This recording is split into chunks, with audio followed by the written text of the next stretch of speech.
Hello guys, this is Hard Reset, and this guide assumes you already signed into your account. Make sure you're logged in or some steps may not work as expected. So, Dropbox not working. If files are in syncing, uploads fail, or you can access documents, follow these steps. First step is to restart the app. Like this. Second step is the check permissions.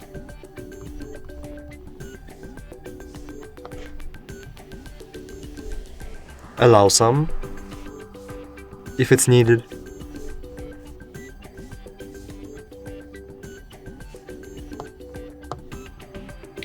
Third step is to check the internet connection, if it's stabilized.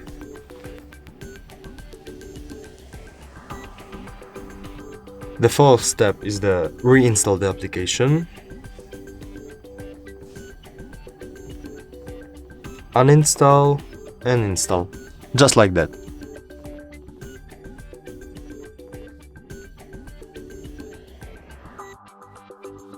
And if previous options didn't help you, try to reboot your phone. And I hope it helps you.